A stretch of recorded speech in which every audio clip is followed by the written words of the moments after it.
أختاه يا نبع العفاف تصبري، سيطل فجر من جراحك فانظري وستنجلي.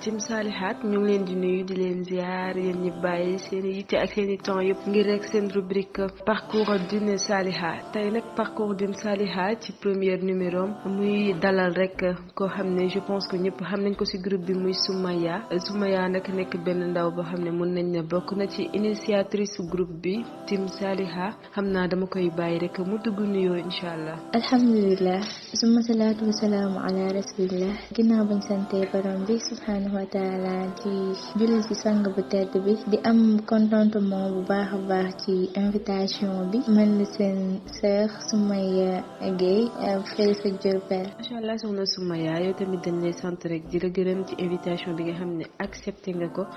question bi njëkk nag mooy dañoo bëggoon xam kan mooy soxna Soumaya Gueye nekk na question boo xam ne nag pour nga tontu ko dina jafe trop parce que nit mënul wax ci boppam mais nga ñamoo ñu si tuuti rek kan mooy soxna Soumaya. alhamdulilah soxna Mariam comme ni nga ko waxee nit moom yaakaar naa ne dina jafe moo tontu buñ ko laajee moom mooy kan mais dinañ jéem voilà soxna Soumaya nag nekk na benn ndaw bu ñàkk solo mais aussi bi jéem a góorgóorlu bu ambitieux bëgg lu baax voilà mu ngi nekk ci ay études voilà nekk niveau terminal voilà moom daal dana xaw a jafe lool pour ñu tontu ko voilà loolu daal laa ci mën a wax benn ndaw la bu ñàkk solo bu jéem a góorgóorlu daal voilà. macha allah comme ni ma ko waxee woon rek au début neexul ngay wax ci sa bopp ñii la ci rek soxna Soumaya fan la passé enfance am. voilà alhamdulilah soxna Soumaya moom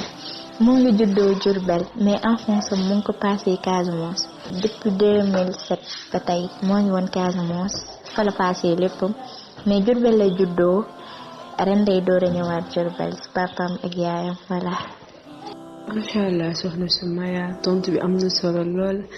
yaa ngi judd Diourbel mais sa enfance yaa ngi ko passé Casamance ñu bëggoon xam soxna Soumaya ba mu nekkee xale nan la meloon dafa nekkoon benn xale bu terrible wala dafa nekkoon benn xale bu timide nan nga meloon en fait. alhamdulilah soxna Mariam voilà soxna Soumaya moom enfance am dafa yambaroon tapet. voilà bëggul histoire bëggul flow du tooñ nag mais boo ko tooñee rek jot ko mais dafa amoon benn défaut mooy que ni dafa dëgëroon bopp torop sax voilà daa dëgër bopp dëgër bopp bi dakaa topp boobu ni mu nekkee mag mais du jàpp mer voilà du jàpp mer benn yoon mën na mer nag ba sonn mais après ça passe voilà du ma téye mer du ma ko fanaanoo. macha allah soxna Soumaya kon mën nañoo jàpp ne bi nga nekkee xale nekkoon nga ko xam ne danga dëgëroon bopp trop mais wax nga aussi lu am solo mooy que doo jàpp mer te foog naa ne loolu bokk na ci jikko yoo xam ne jullit war na ko yor bul jàpp buñ la tooñee sax yow boo mënee baalu nga dem baalu macha allah loolu moom dama koy rafetlu bu baax a baax. léegi ñu bëggoon a xam soxna Soumaya parcours scolaire am nan la demee est-ce que tamit soxna Soumaya jàng na alxuraan. alhamdulilah soxna Mariam voilà sama parcours scolaire daan naa jéem a góorgóorlu ndax classe bu ma nekk duma bëgg kenn daan ma raw su ma amul moyen dama daan jooy te jooy yooyu noonu dama naan lan danaa fexe ba tout devoir bi di ñëw ma am lu ko ëpp di sant yàlla nag parce que benn yoon dama ko laa reprendre classe te à cause de mon santé moom moo taxoon mais que ni dañu dem ba deuxième semestre ma daal di feebar mu jéem def composition mu nekk sama seconde S si la reprendre seconde mais alhamdulilah daal jàng naa ba nekk classe terminale mais mosuma woon reprendre classe te avant ma jàng français alxuraan laa daan njëkk a jàng si daara voilà daan jàng ak a wàcc di jéem a góorgóorlu ci alxuraan daal naam nekkuma xaafisaat mais maa ngi góorgóorlu daal alhamdulilah. macha allah soxna Soumaya bon yor nga aussi esprit positif parce que ko xam ne day jàng ci bëggul kenn di ko raw macha allah loolu ku am jom am fula ak fayda rek a koy am. di lay encourager aussi bu baax ñu bëggoon a xam rek tamit soxna Soumaya nan la def ba intégré Team Salihat est-ce que soxna Soumaya bokk na ci ñi nga xam ne ñooy membre fondateur Team Salihat wala dafa intégré juste comme ça ñu bëggoon nga leeralal ñu loolu. soxna Mariam voilà Team Salihat nag duma ne création bi ci man la jógee aussi tamit duma ne sama xalaat la malgré sama ay vœux moom moo nekkoon muur ay nit vraiment loolu moom dafa yàgg nekk sama xalaat dama naan tey jii su ma amoon li ma gënal wala su ma gënoon a mën damay dajale ñi nga xamee ne ni ay jigéen lañ bëgg a muuru moom muur leen affaire yooyu noonu daal bokk ak ñoom lépp li ma jàng ci diine daal partage ko ak ñoom mais xalaat bi xalaatu ñaari nit ñoo ko xalaat mais man maay troisième personne biñ ko wax laaj ma ci sama xalaat ma rafetlu ko bu baax di ci jéem a góorgóorlu di ci jéem a liggéey pour indi ci ay nit ñu def rek ngir yàlla rek tax. mën naa ne daal peut-être ci jigéen ñi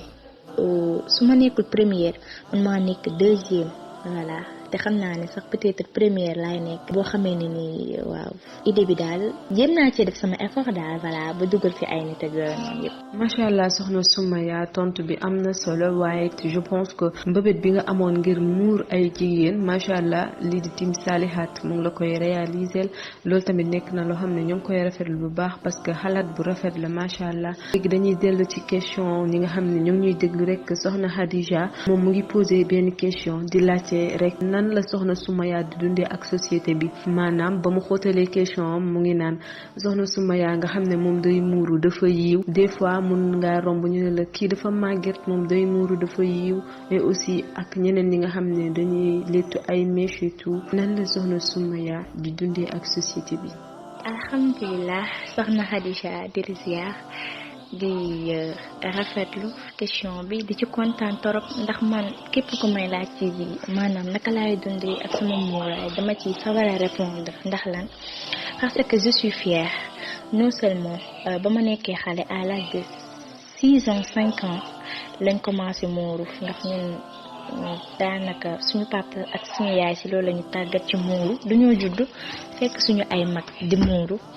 voilà ñu topp seen ginnaaw te booba ba tey rëccuwuñu ko benn yoon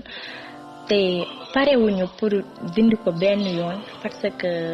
suñuy waajur bëggal nañ ñu lu baax mais tamit jàngal nañ ñu ni ñu kaala du loo xamee ne nii ñun lu ñu neex la mais yàlla moom moo ñu ko sant pour ñu def ko jigéenu jullit yépp voilà kon ñu koy def te su ma génnee duma ci rus dara man suma kaalawee damay fier damay gis sama bopp damay yëg sama bopp parce que dama naan yàlla moo xam ne tax mu def moo voilé alhamdulilah voilà di ko dundee nag nu neex voilà fu ma dem présenté wu fa que ni je suis fière d'être voilée voilà ndax nit ñi ni ñuy def di jël seen ay cheveux naturels xale yu jigéen ñi bu guddul rek bëgguñu waaye man tamit kaala bu matul rek bëgguma voilà ñoom ni ñuy def ba jël ay 6 centimètres ak yooyu man dinaa fexe tout ba particularité yi ñuy wax ci kaala ma matale ko voilà sama kaala daal ak société bi yàqaluma dara ku ma wax ne ma mère nga ma ne la waa baax na mère la xëy na dama bëgg lu baax moo tax ma mère te ku nekk rek mère lay ñaan yàlla doon soxna Khadija daal man daal sama kaala je suis fière voilà ba mu ci duggee ba tey réccuwuma ko te aussi sama kaala sama arme la ndax tey jii nii des fois damay def benn constat damay ànd ak sama cousine mais sama cousine bi moom valewul mais tey suñu àndee man ak moom di dem sax benn xale bu góor bu ko bëggee woo daf may rus ngir lan sama kaala la may rusee kon du coup sama kaala sama arme la bëri ñoo xamee ne ni ay kilifa wala ay ñu ma mag ñoo xamee ne ni dañ ma respecté ndax lan sama kaala lañ ma respecté voilà kon sama kaala daal moom mooy sama lépp je suis fière daal d'être voilée macha allah. macha allah soxna Soumaya dañuy rafetlu kàddu yi bu baax ne nga sa voile mooy sa arme macha allah loolu nekk benn moo boo xam ne amaana ñu bëri nga koy wax mais xamuñu ko dañ koy rafetlu bu baax te tamit dañuy wax rek ne les voilées sont les plus belles jigéen bu yiw macha allah dara dàkk ko mais aussi yiw à l'intérieur comme à l'extérieur loolu tamit dara dàkk ko dañuy rafetlu kàddu yi bu baax te aussi di la encourager macha allah parce que amaana bëri na ay ndaw yu toll fi nga toll te amuñu xalaat bi nga am wala amuñu aussi ambition bi nga am loolu dañ koy rafetlu bu baax macha allah léegi may laajte soxna Soumaya ban anecdote la ñu mën a wax ci voilam boo xam ne yaa ngi koy fàttaliku ba nga dalee muuru ba léegi mu nekk lu la neex comme lu la nakari mais lépp jëm rek ci sa voile muuraay bi ngay muuru. alhamdulilah soxna Mariam voilà anecdote nag bi ma gën a neex ci sama muuraay may que ni benn jour mës naa ñëw vacances ci Diourbel di ñibbi Casamance léegi maa ngi ànd ak sama cousine bi nag moom day muuru mais pas comme niñ ko waxee daal day musóoru presque laay wax léegi ñu dem ba Gambie xam nga Gambie dañuy laaj ci ay carte d'identité ak affaire yooyu noonu fekk ne man damaa yore woon carte d'identité scolaire boobu xale laa ay 12 ans laa am moom nag carte d'identité scolaire am date bi dafa expiré woon baaxuloon daal léegi Gambien yi ñëw bu foofu noonu di laaj ci fekk ne man maa ngi sëggoon di nelaw daal mais sama cousine bi dañ ko laajtee dafa wane sama bos mu wane bosam après si le policier bi ne ko wàccal xam nga mu wàcc daal dem man ba tey maa ngi nelaw après am ku ma yéene ma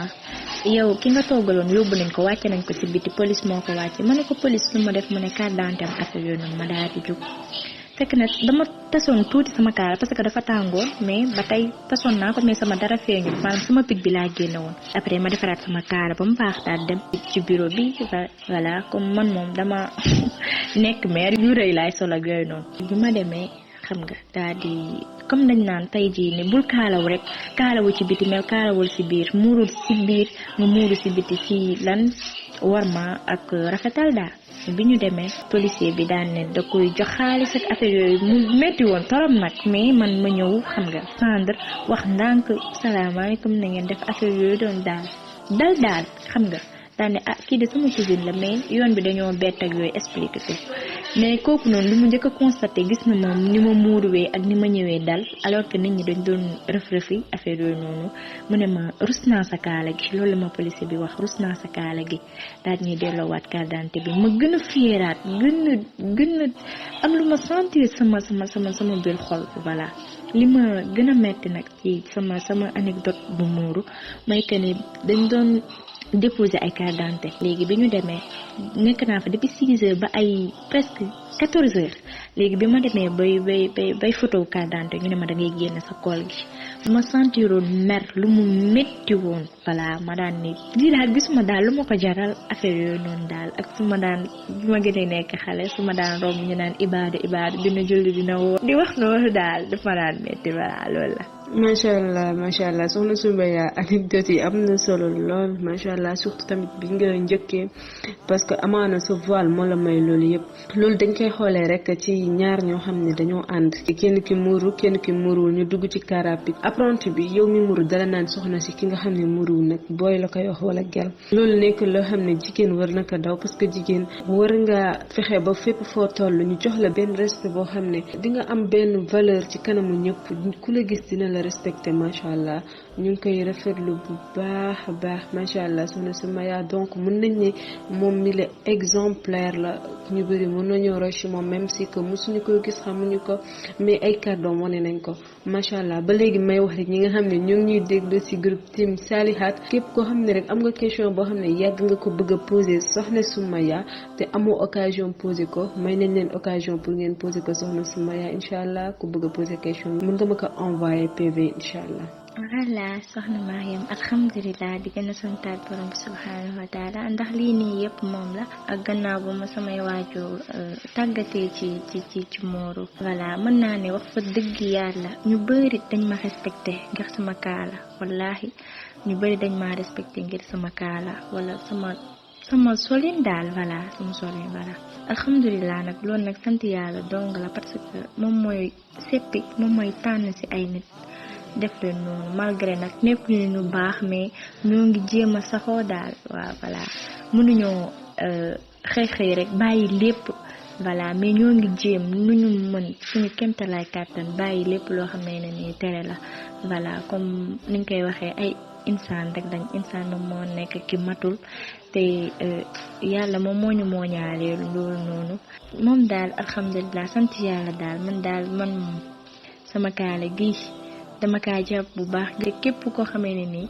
gis naa ko mu bëgg ma toroxal ci sama kaala danaa siggi sama bopp bu ma naree toroxal sama kaala te di ko ñaax nag sama moroomu jigéen yëpp ñu kaala boo xam ne kaala moom kese moom mooy dëgg parce que lim lay jural dafa bëri daa bëri fii nii yëpp ay cheveux ay mees yooyu noonu yëpp ay caaxaan lañ xëy na nag borom bi moom mooy tànn ku ko neex moom mooy gindi ku ko neex mais maa ngi ñaan gindiñu te ñu ci yoon bu baax bi di l'islam nga xamee ne nii borom bi subhanahu wa taala moom moo ne inna diina inna allah islam moom mooy diine ji nga xamee ne ni moom la yàlla gërëm yonent bi sallallahu alayhi wa sallam di Muhammad moom moo nekk ab yonentoom waaye moom moo ñu indil révélation yi ba indil ñu ci suratul ahzab verset 59 la fa borom subhanahu wa taala wax ci kaala kon nañu jàpp suñu kaala te matale principe yi ñu ci wax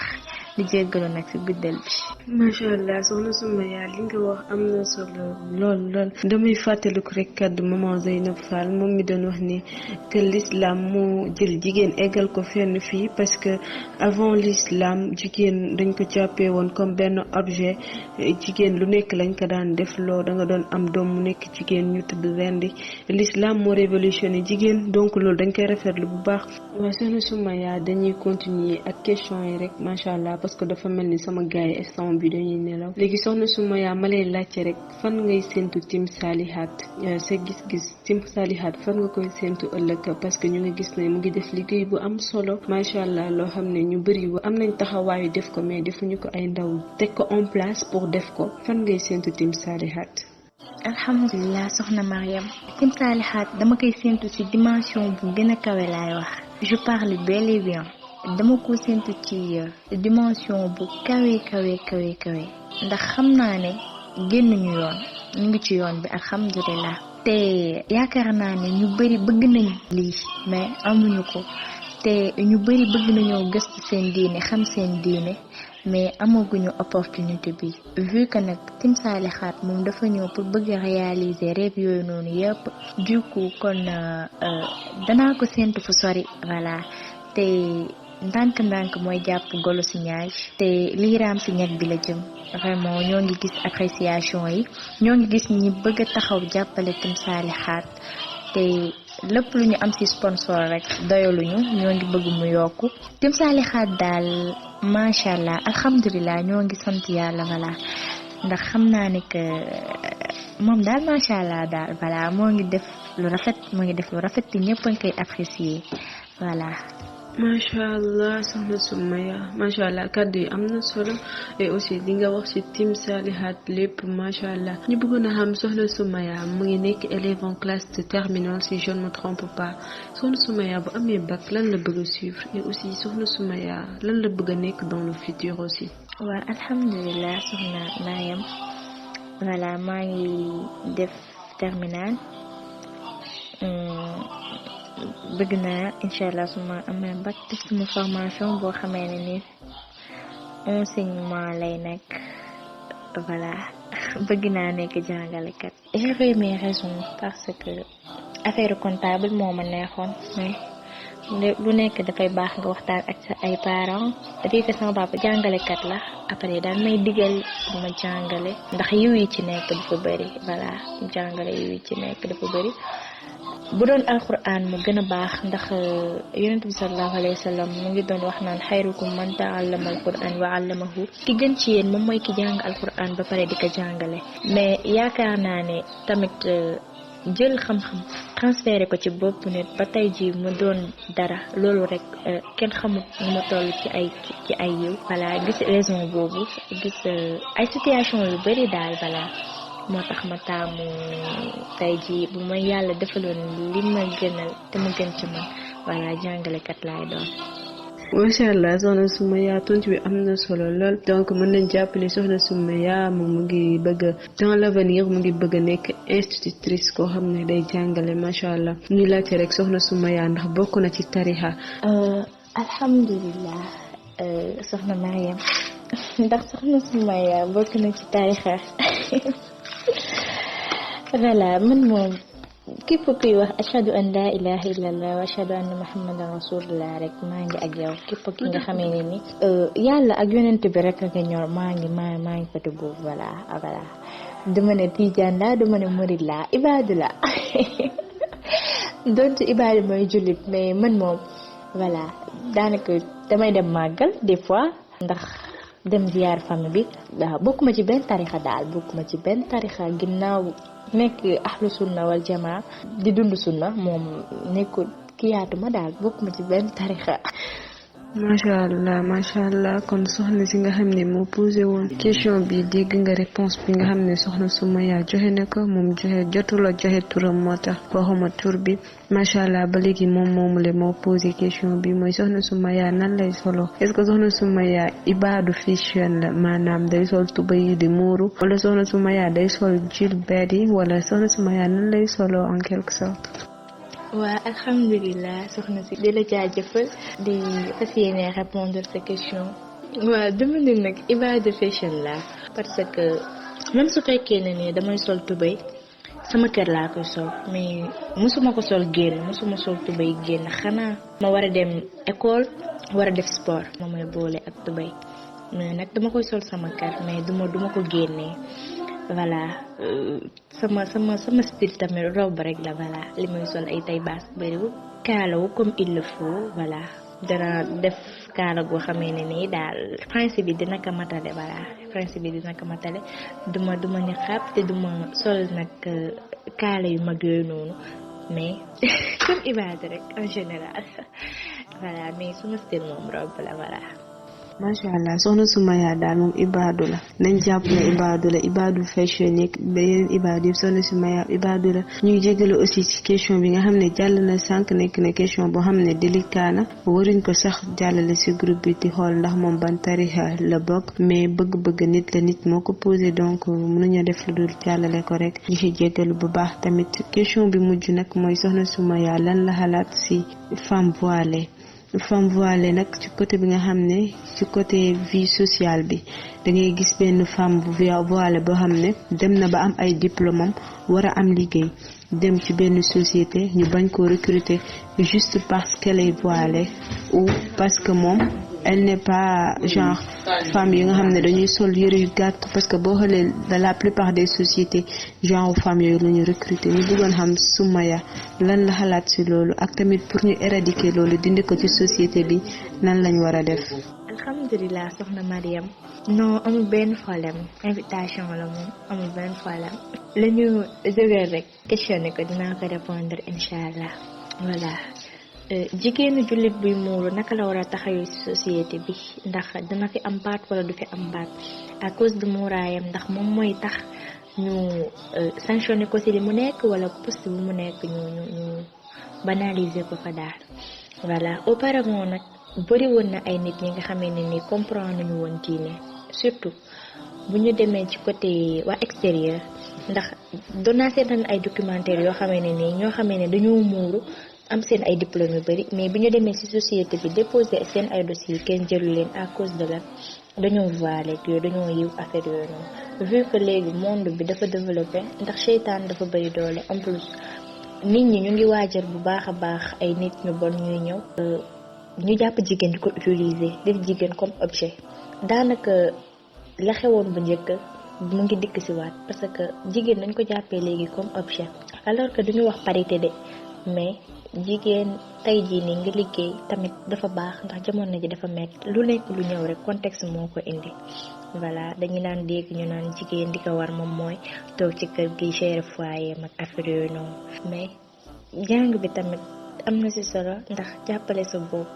bu la sa borom kër defaralee nga defar ko bu la defarul tamit nga defaral sa bopp voilà léegi nag tey nga jàng ba yore sa ay diplôme nekk voilé en tant que voilé nga dem ci benn société jëluñu la wala génneel sa kaala moom moo tax ñu ne la duñ la jël. man doon suivre benn document boo xam ne kooku tamit Soumaïa la tudd voilà da doon muuru di ay soutenir ay thèsam ak yu bari mais à cause de voile am perte na lu bari mais ba tey taxoon mu xaddi que ni dem nañ ba fier ci bind ci moom livre ngir lan dafa sàmm muraayam di ñaax ñëpp que ni tey sama kaala wala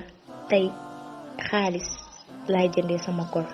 kon déjà jaay nga sa ngor. suñu muuraay yi moom mooy suñu identité en tant que ay jigéenu jullit kon dara bu ñu def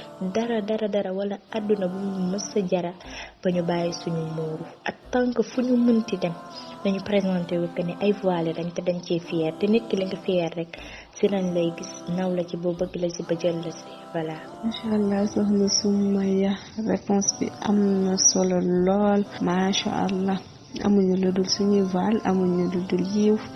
donc nañu woy di ko def incha allah question bi nag bonus la mooy sama dernière et last question muy soxna Soumaïa célibataire la wala marié la bu dee célibataire la soxna Soumaïa lan lay xaar pour engagé wu moom dafa gisul wala nit ñi ñooy daw wala soxna Soumaïa célibataire nga wala marié nga. alhamdulilah soxna Soumaïa moom célibataire la waaw. xëy na daa pareegul moo tax demagul. waa Team Salihat comme ni ngeen ko déggee soxna Soumaïa moom nee na célibataire avec grand C célibataire bu mag macha allah di kontaan rek di ko dalal fii ci seen rubrique parcours d'une Saliha macha allah xam naa dañ koy bàyyi mu tàggatoo rek incha allah après ñu tëj suñu rubrique ba beneen dimanche incha allah. alhamdulilah soxna Mariam vraiment amoon contentement bu baax a baax ci dalal bi vraiment rafetlu naa ko bu baax a baax et ça on partage mu ngi des frères et des sœurs voilà te des fois gën a xam nit gën a bëgg nit wala gën a yëg nit dafay baax si ngeen échanger wu di la jaajëfal vraiment yàlla fay la li nga bëgg yëpp yàlla defal la ko mu kawe sa njort di sant yàlla rek alhamdulilah voilà ak di sant Team Salihat ñëpp vraiment di ko dalee ñi ko dooree ba fi mu yegg si nii sponsor yi ñëpp vraiment di nuyu ñëpp di dalal ñëpp alhamdulilah asalaamaaleykum wa rahmatullah. macha allah soxna Soumaïa duñ def lu dul remercier la ci invitation bi nga xam ne accepté nga ko di la ñaanal jàmm macha allah di ko ñaanal képp koo xam ne rek bokk na ci Team Salihat waaye te di la ñaanal tamit rek balaa 2021 bi wala sax début 2021 bi nga génn ci célibat bi ak grand C yàlla may la waaju baax incha allah di ko ñaanal bépp jigéen bu xam ne rek mu ngi fii ci biir team bi waaye te góor ñi nga xam ne tamit ñu ci ginnaaw ñu leen di ñaanal ay soxna yu baax incha allah di leen remercier képp koo xam ne rek bàyyi mën nga soton depuis 20 heures di ñu déglu ci Team Saliha di leen jox dig daje rek beneen dimanche incha allah seen beneen numéro incha allah parcours d'une Saliha ak beneen invité incha allah.